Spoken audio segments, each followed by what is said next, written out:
Hello.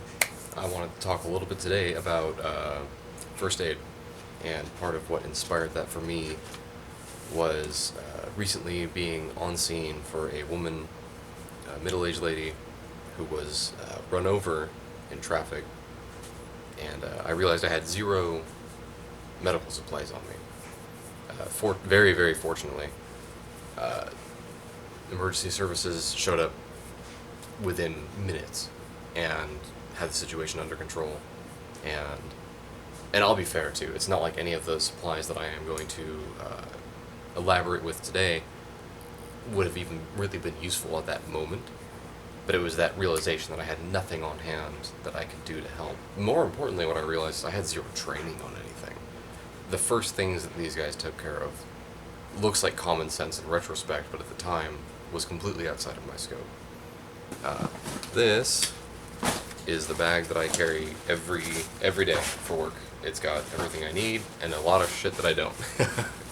But this is my latest edition, which is my first aid kit that I'm in the middle of building. I'm not completely happy with it yet. There's a couple small things that I would like to add, but I wanted it to stand out so that way I can tell if someone else needed to access it, get the red bag off my bag.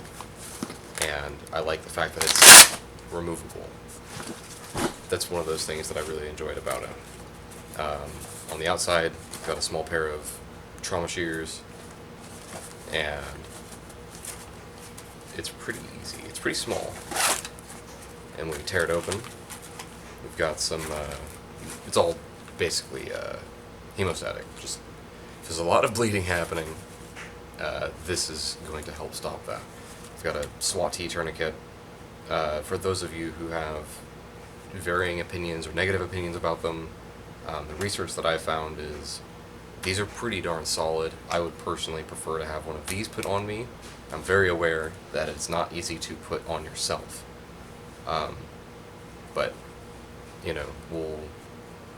I'll adjust as necessary. It's better to have something than nothing, and I like the form factor of this. And right behind that, I have Israeli bandage, small little marker for marking if you do put a tourniquet on, triangular bandage, and then a large hemostatic gauze, just in case. So you can kind of pair these two together, as well as the Israeli bandage.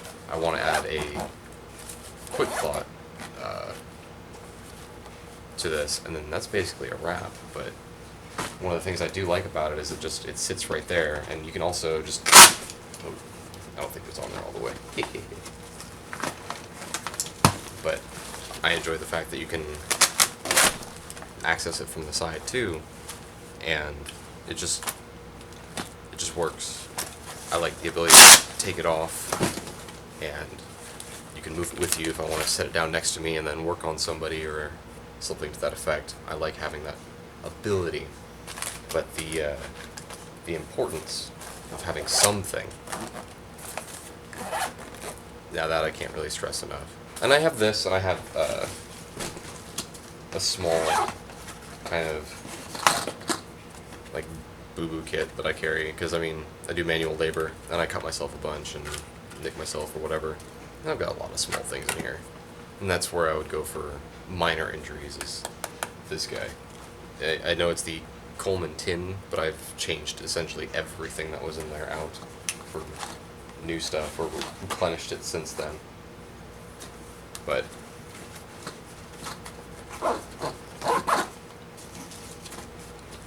yeah, build yourself a small first aid kit that is capable of something a little more intense. I know a lot of people who get these. This is a Condor EMT Lite.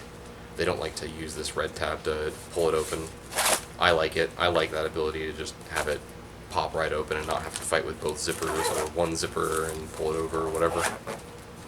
I like that ability. I threw a little key ring on here to kind of help give me some grip. If I don't want to put my finger through it, I can grab it on the side too. It doesn't really matter.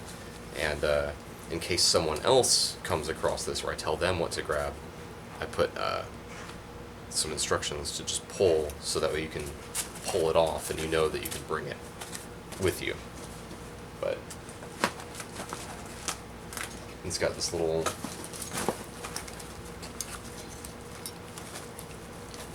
strap that'll hold it in place. I'm not too concerned about that going anywhere in its current state.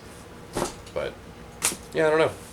It so far I have a lot more peace of mind having something, even though it's not exactly where I want it to be right now, and I can adjust that, the next time I make a stop at my sporting goods store. Just a little PSA from me. Thank you for watching.